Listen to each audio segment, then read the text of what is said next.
He was able to make the long way from India here to Copenhagen, and coming back to my Barcamp attitude 3 hashtags, I was associated with you for sure: publisher, knowledge worker, storyteller. Would you agree? Sure.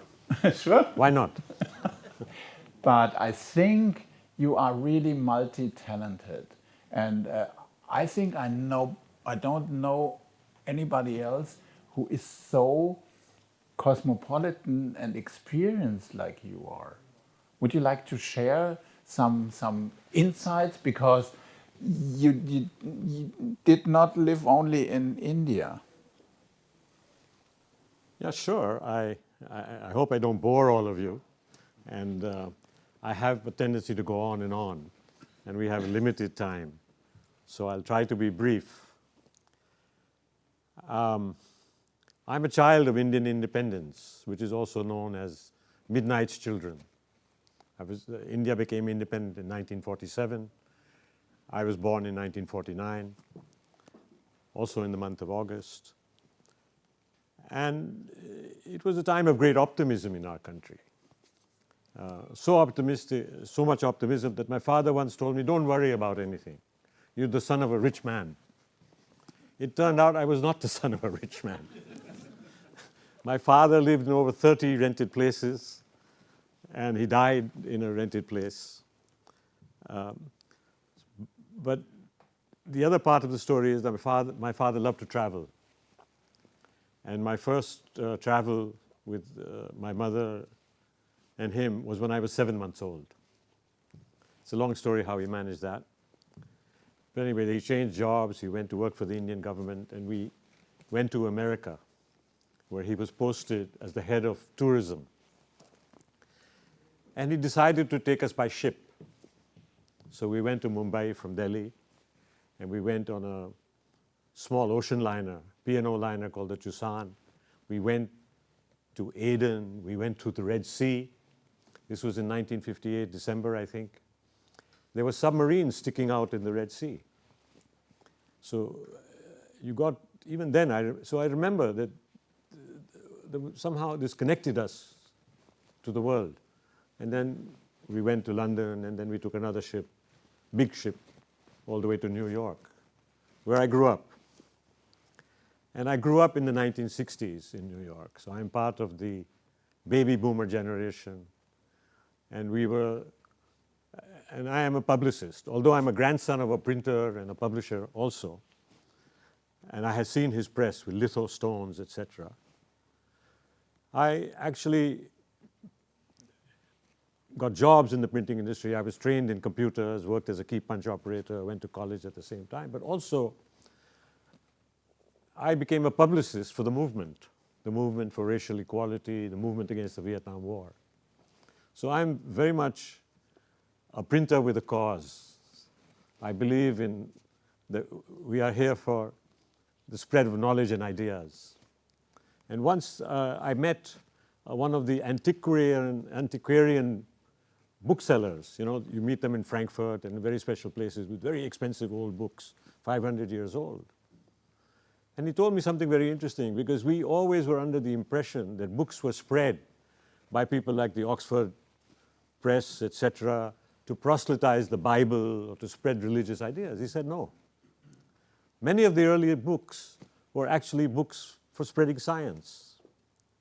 They may have been printed with blocks in black and white and were hand-painted, but books have always been a key to the spread of ideas, democratization of ideas, etc. So that is one thing. And we were mad. We were young. We were mad. So we thought we could do anything. We thought we could build a typesetter on our own, students. We built a printing machine on our own. And after one of the big student strikes, we collected money. We built our own printing press at a place in... But when I got it right, the access to the print world was driven by content, not by technology. Technology was something like an appendix to the... Yeah. And, we were part of things like Liberation News Service, where We had a correspondent in Vietnam, Wilfred Burchett, the very famous and well-known New Zealander, and we used to bring out 2 packets every week. And our camera was a hole in the partition wall. And we would distribute these weekly, twice a week things to 800 underground newspapers, and also to the New York Times, and also to the CIA, of course. So that was our work as publicists. So when I went back to India, I was... That was when? That was in 1974, 75. Yeah, so that means so for 15 years you lived in New York City? More like 17 and a half years, okay. About 17 years, yeah, something like that. So I grew up there. I was very American. I had an American accent, although, anyway, that was all there. And I thought I'll go back to India, and you are young, you can do anything. You can learn the language in the language lab in the university. So I went into the language lab and I tried to learn 3 Indian languages. I'd heard that it can be done in 10 days. But of course, when I reached India, I couldn't speak any of them. I couldn't learn, and I had to take a course there. In fact, the course I took was in the same building that my grandfather owned and where I had grown up, which had been sold to the German embassy, the Max Muller Bhavan in Delhi. So that was, so basically then and I also realized that I didn't know anything about my country, that I should not speak. So there is a tradition in Indian culture of taking the vow of silence. I know you'll find that difficult to believe, Morten. Yeah. But I sort of took a vow of silence for about 2 years and traveled the country to learn. And it was quite difficult to understand what is going on, how things work. And I also realized that working as a printer is a good way to be silent. You can work with your hands, and I was an educated person willing to work with my hands. Typesetters, computerized typesetters were new.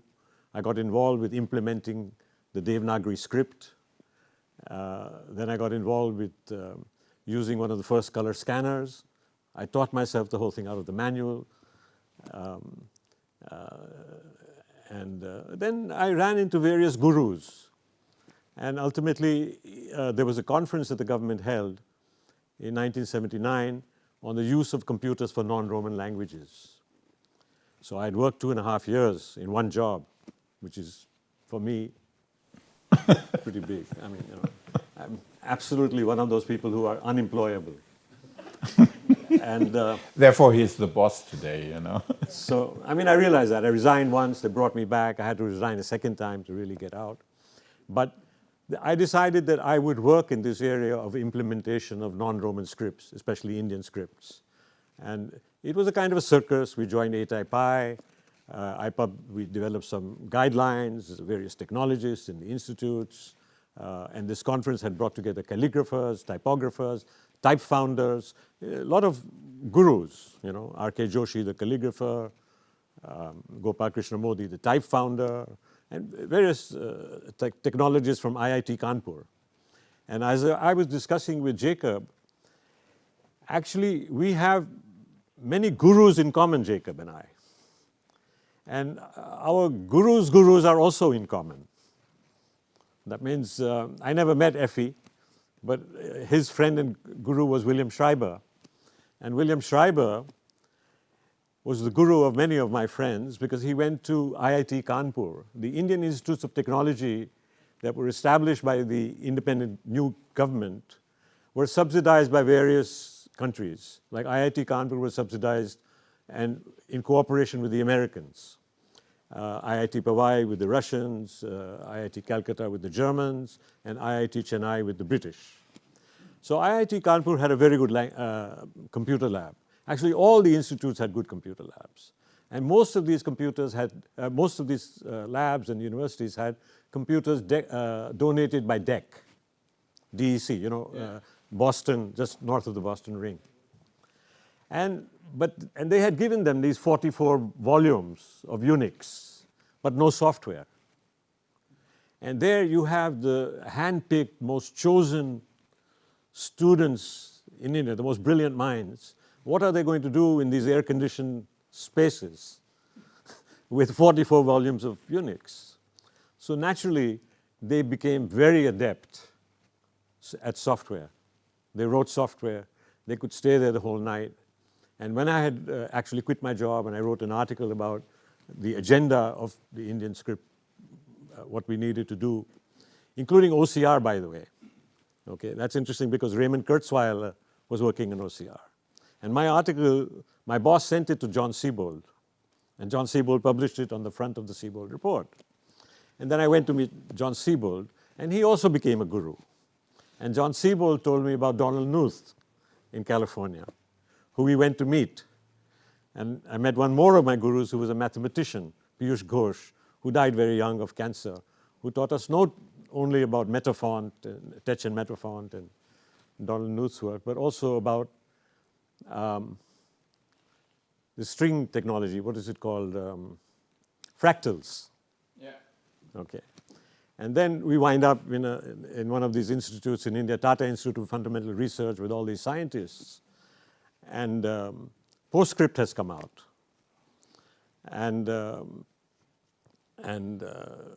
obviously, we discovered it through Apple, through the Mac. And when we were in the TIFR, I said, like these guys had also imported a Canon laser printer, but they practically could not produce anything with it. And I said, it's very simple. It's software. You're software guys. What's the problem? There's PostScript and this and that. They said, you must be an Apple salesman. So anyway, it went from there. And actually, we developed a whole, we were able to develop a lot of the technologies. And the person who was most influential in this development was William Schreiber from MIT, who was at IIT Kanpur. He was a madman, I think. I have not met him. Must have been a madman because he was almost arrested at IIT. He set up a whole television broadcasting system on the campus. And broadcasting without a license from the government in India was illegal. The only broadcaster was the government at that time. There was no private broadcasting. And he motivated these students. He said, why don't you do the work on implementation of Indian scripts? And the first generation did some work. They were in the 1979 conference. But subsequently, I met the second generation of computer scientists from IIT Kanpur. And by that time, I had met John Siebold, and he had told me about Donald Knuth. He had also told me about Raymond Kurzweiler. And I gave one of these mad young guys John Siebold's book. And I had gone to IIT Kanpur with my wife, and next morning he meets us. He's read the whole book. And he saw that what he had been working on with Indian scripts, a kind of a generator, he finally found an application. The application was typesetting. And to a large extent, the revival of Indian languages, the prosperity of the Indian newspapers, who were in those days mired in metal. You had to melt lead to actually make the forms to print the newspapers. And for Indian scripts, it was very tedious business to actually set type on a linotype machine or a monotype machine, etc. All the languages became liberated through this process of offset and computerized typesetting. And all the debates of storage of character as rasters and this and that, standardizing the keyboards, we were able to take it on. And the second generation from IIT Kanpur was, these were the people, they saw the Mac and they loved the Motorola 68000 chip. And the Motorola 68000 chip was a dual-use chip. You couldn't import it into India. Yeah. So naturally, I smuggled 100 chips. And that's how we built our script generator. And then we showed it at the Siebold conference. We showed it at IPEX also in '93. And we showed it at the Siebold conference, I think, in San Francisco, in an informal way.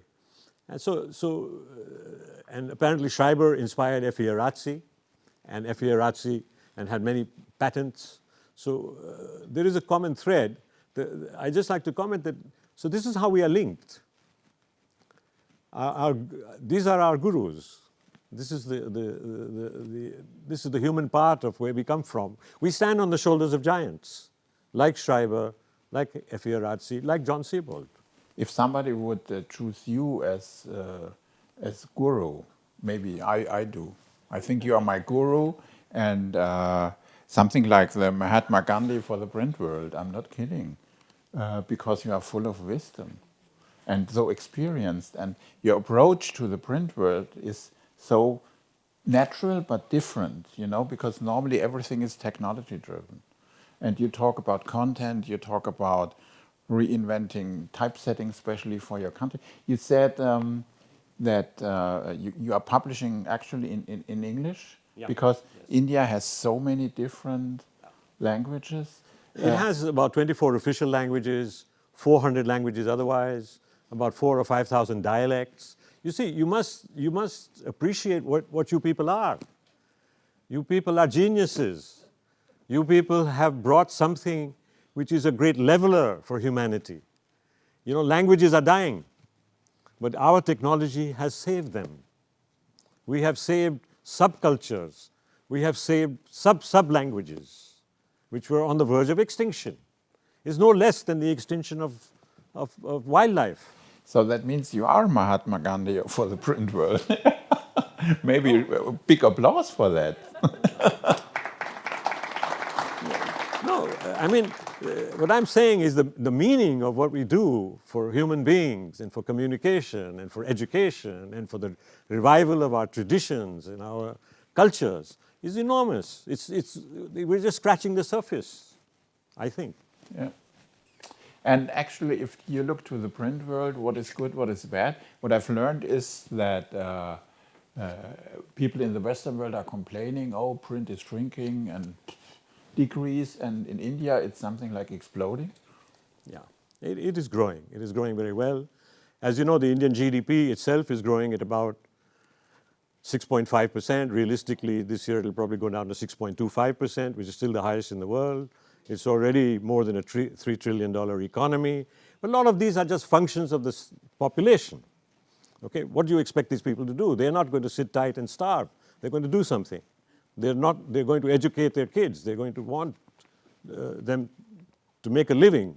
So this is the dynamic. So doesn't matter which government comes and goes. In fact, the current government is a very poor investor in education. But nevertheless, people will not stop educating their children, and they will send them to private schools if the public schools are not there. There are schools in India which only exist on paper, by the way. Okay, there are no teachers, there are no walls, okay? But nevertheless, nothing can stop the dynamic of human beings trying to improve their life. And that is a very fundamental dynamic.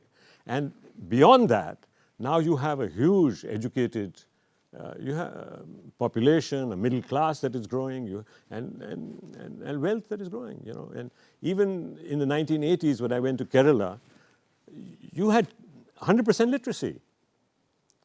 Children were barefoot, but no child in Kerala was begging. They were all going to school. So you have there is an enormous.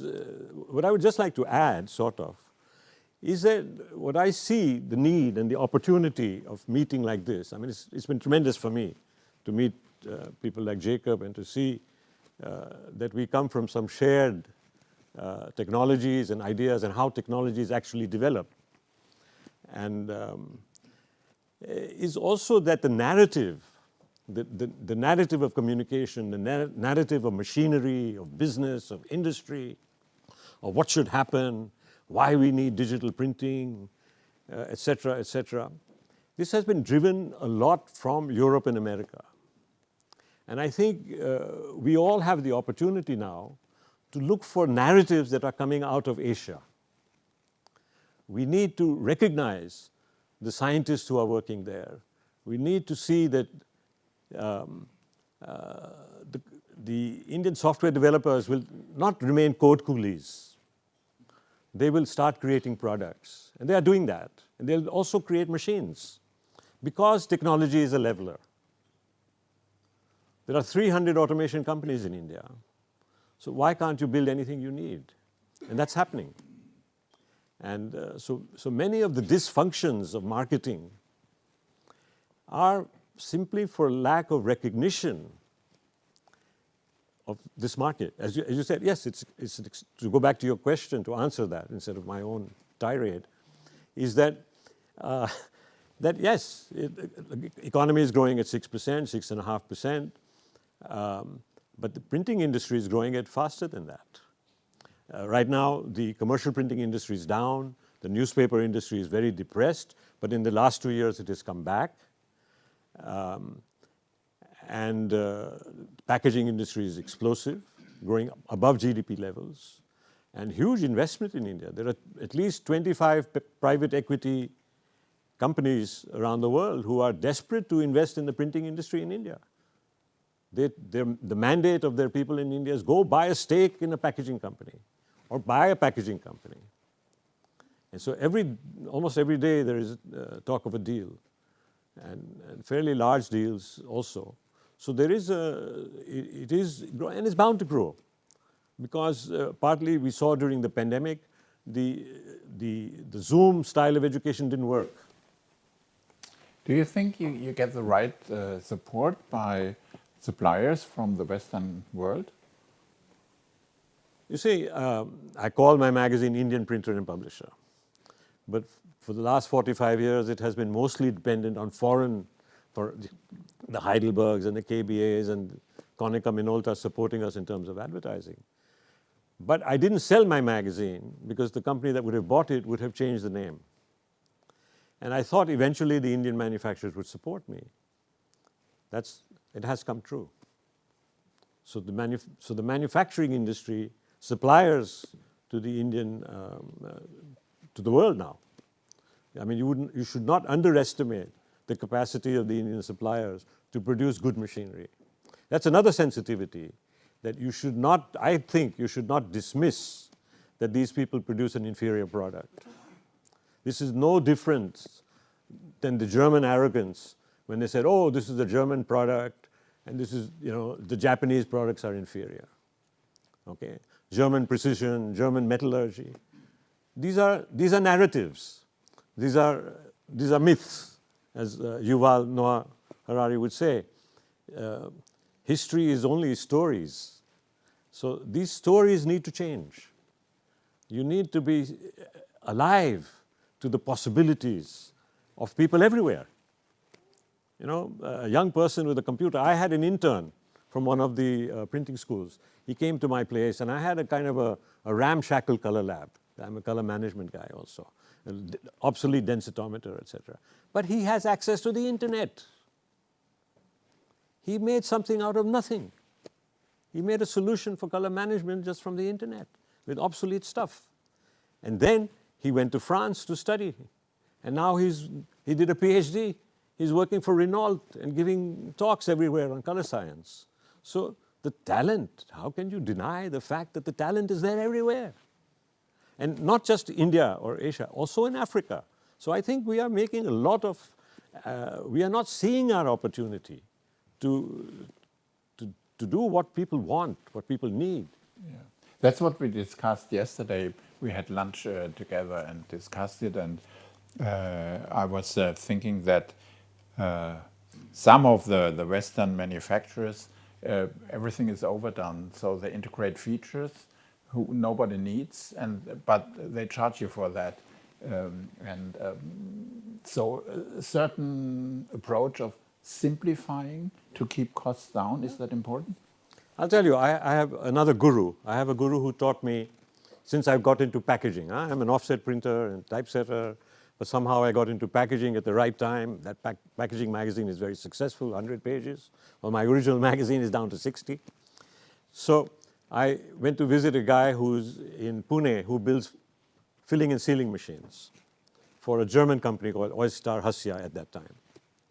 And then I come to Interpack, and I come to the press conference of that company. And this company has manufacturing or sales in 35 countries around the world, packaging, filling, and sealing machines. They point to my friend, and they said, this is the guy who lightweighted our machine.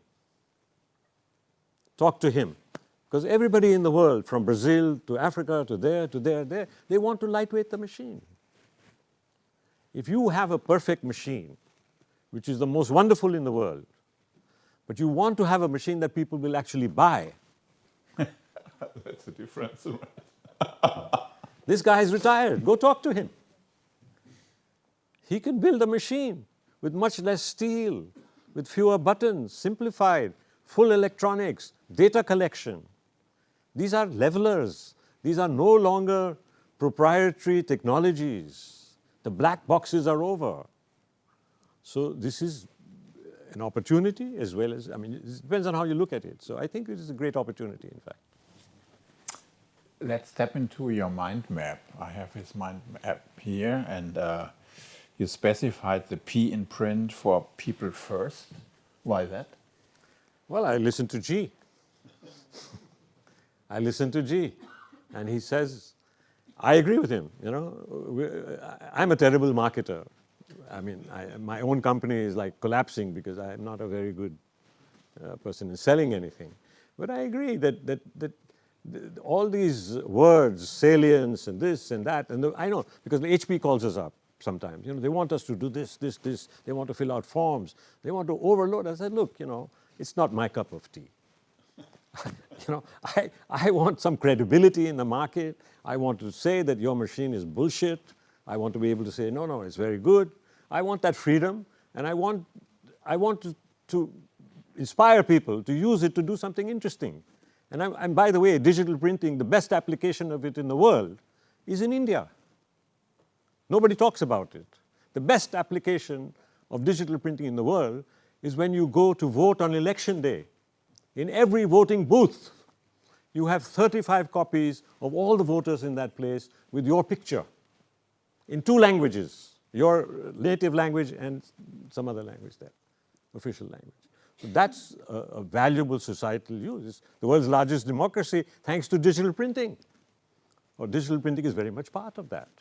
And people in India fight to have their vote. They want to vote. If their name is not on the list, they go there. So this is a very incredible use of digital printing. And HP's most successful customer is also in some part of India. The one who buys the most, you know, toner, because he probably runs the machine 26 hours a day. I don't know what they do. You know, so this is the way the world is. They will find a use. They don't try to tell them it is for, because I've heard Benny Landa so many times apologizing because he got it all wrong. You know, the printing, it was meant for this. Nobody wanted that, at least in India. You know, and then he said, yes, I was wrong. It's meant for short-run printing. You know, I mean, it changes the paradigm all the time. But but your customers will find the use. If the technology has something in it, they are the creative people. Your customers are very creative, I think. And this goes back to what G is saying, that we need to listen to them. We need to understand them. Like the Indian customer is very smart, but I don't know if we have time for all that. Yeah, is that the reason why the R in print, you said it's research first? Yeah. That means we need to gain more knowledge, more relevant knowledge. See, our capacity to listen is very poor. And frankly, the narratives are very biased. One of the reasons, by the way, Cytex and HP is very successful in India is because they go there all the damn time. Like, you know, any place you went to in India at one time, you could sell a washing machine if you had the logo Cytex. You could sell a car with that name. Because those guys were all over the damn place talking to customers. And same with HP.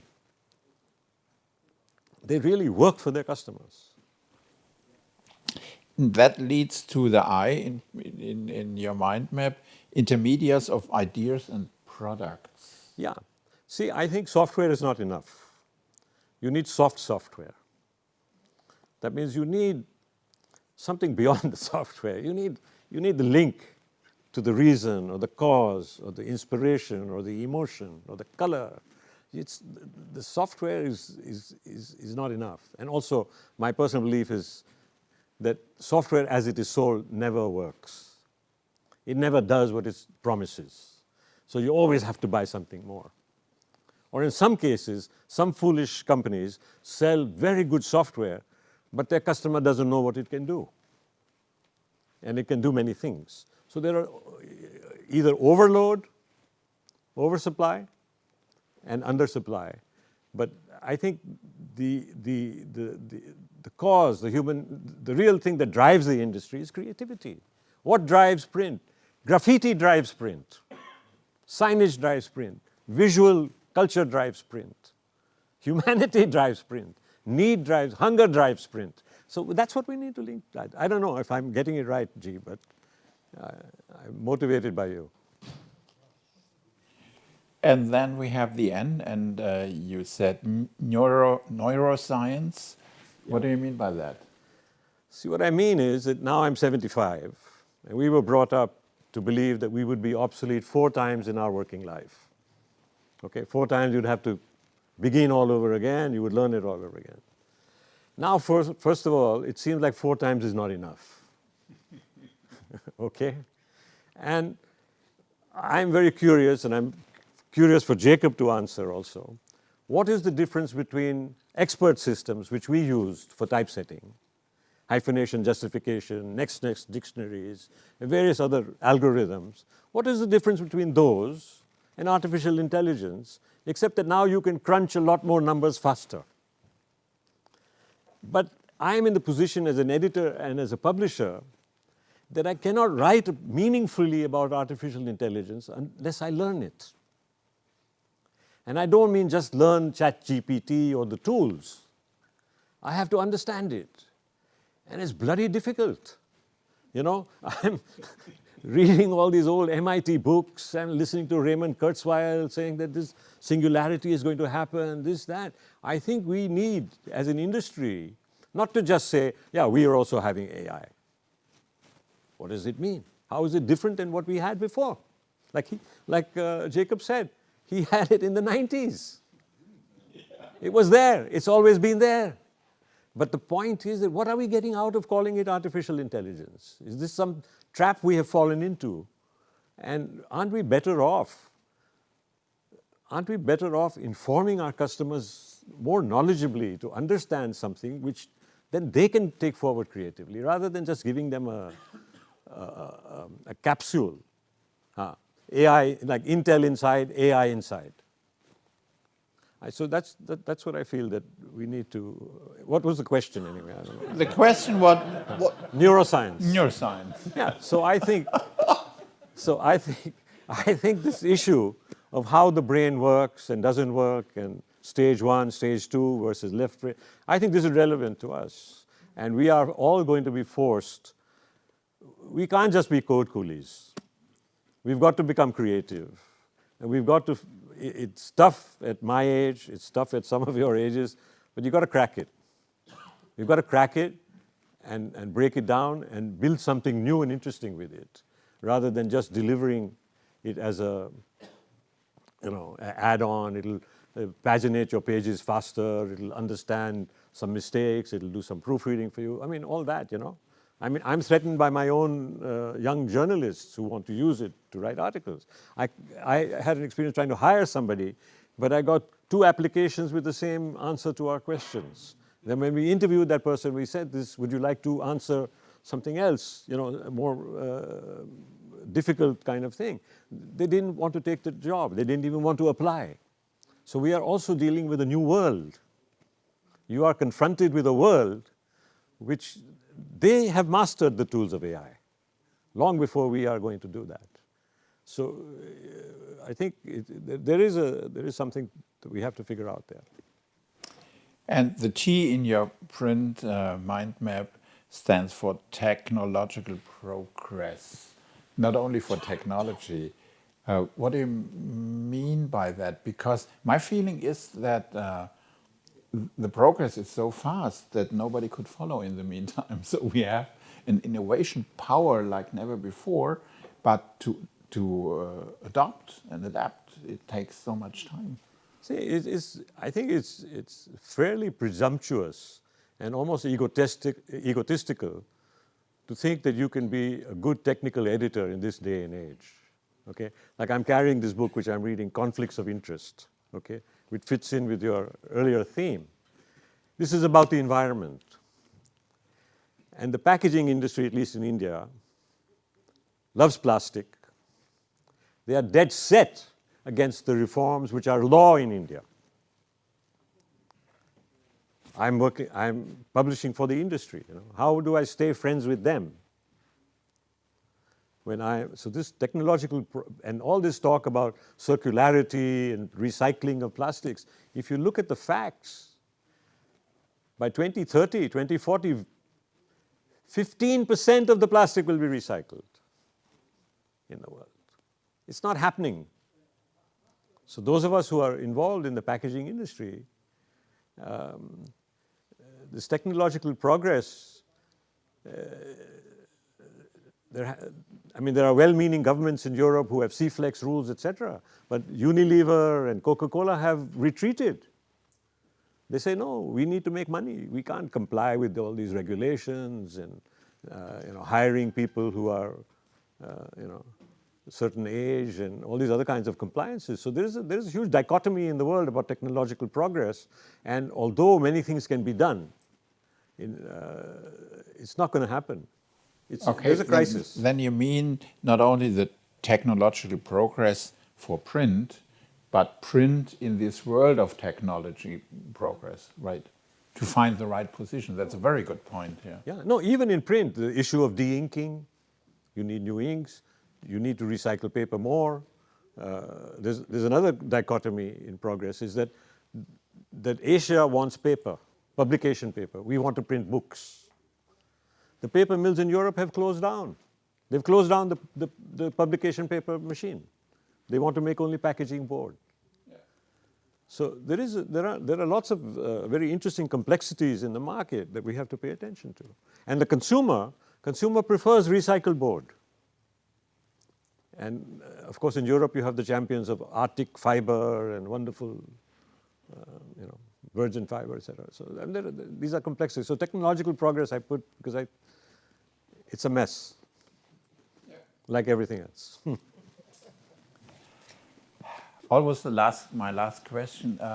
What do you think, if you review your life, what is the most important topic, the highlight of the highlights in your life? Not only related to your business, maybe also to your private life.